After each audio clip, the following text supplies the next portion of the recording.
नमस्कार, मैं हूं आपके साथ अनुष्का और आप देख रहे हैं न्यूज समाचार जनता की आवाज। आइए रुख करते हैं आज की खास खबरों।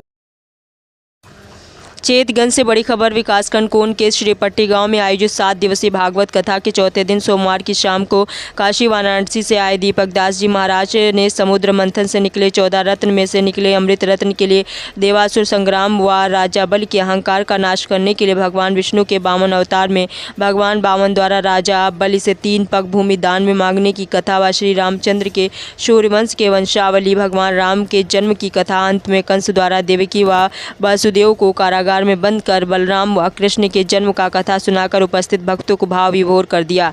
अंत में नंद के घर आनंद भयो जय कन्हैया लाल के गीत गाकर भक्तों को मंत्र मुग्ध कर दिया। तत्पश्चात केक काटकर श्री कृष्ण का जन्मोत्सव मनाया गया। इसके बाद भगवान भागवत की आरती कर प्रसाद वितरित किया गया। इस अवसर पर मुख्य रूप से राम नरेश यादव, प्रियव्रत मिश्रा, गुलाब यादव, ग्राम प्रधान शंभुनाथ यादव, सुंदर दुबे, प्रभु यादव, लल्ला सरोज कक्कू, सुभाष चंद्र एडवोकेट, छोटेलाल, शिवचंद्र आदि भारी संख्या में महिला पुरुष भागवत का भक्ति उपस्थित रहे। तो आइए देखते हैं पूरी रिपोर्ट राजू यादव के साथ।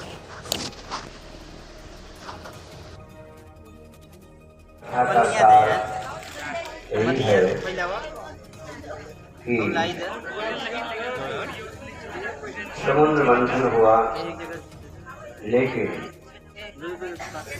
जो पात्र रहता है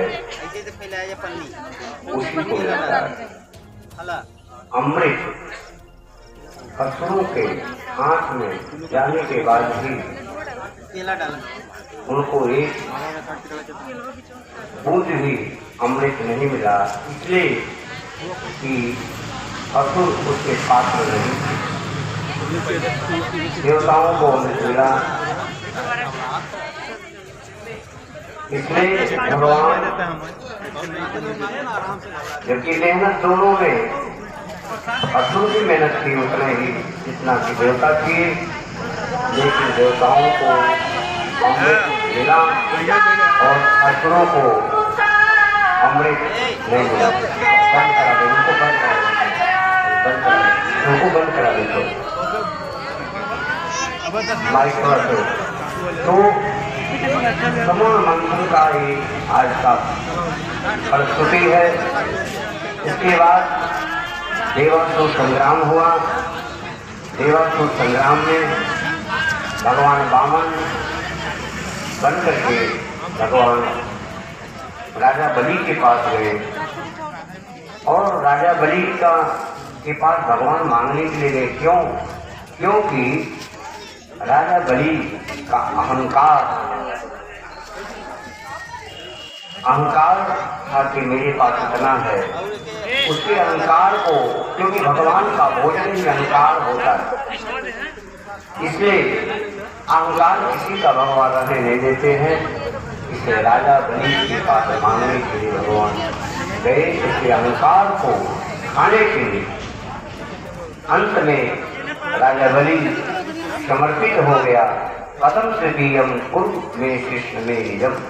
हे प्रभु, जो धन ही देना होता है क्या? तीसरे पद के लिए राजा बलि लेट गया। उसके चरणों पर, उसके सिर पर भगवान ने तीसरा पैर रखा और अंत में उसकी पत्नी विंध्यावली ने कहा, प्रभु आप बड़ी कृपा की इस पर, जो इसके अहंकार को आपने दूर किया। और जब अहंकार राजा बलि का दूर हो गया तो उसी राजा बलि के यहाँ भगवान कद गए। 1 साल तक भगवान कदे रहे प्रेम में।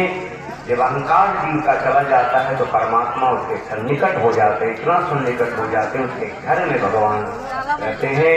लक्ष्मी को भी छोड़ दी, अंत में उसी भगवान को छुड़ाने की लक्ष्मी पुनः राजा बलि के पास गई है रक्षा के बंधन के दिन, और रक्षा बानी है और अपने पति भगवान विष्णु को मुझे प्राप्त की है।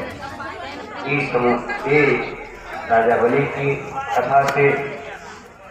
और आगे पुनः 9वें स्कंद में, क्योंकि सूर्यवंश और चंद्रवंश की चर्चा सूर्यवंश में हुआ, राम आए, राजा रघु, दिलीप, भगीरथ और खटवांग, आज दशरथ के राम सूर्यवंश की वंशावली है और चंद्रवंश में भगवान कृष्ण आए, यदु वंश में आए, पुरु के पुत्र यदु, और वसुदेव के ही साक्षात वसुदेव के भी साक्षात भगवान कृष्ण का अवतरण हुआ। अवतीर्ण यदुर वंशे, भागवत में आए अवतीर्ण यदुर वंशे, यदुर वंश में भगवान अवतीर्ण हुए और अवतीर्ण होकर के भगवान ब्रज में आ गए और ब्रज में भगवान का उत्सव चल रहा है। आज की कथा जय श्री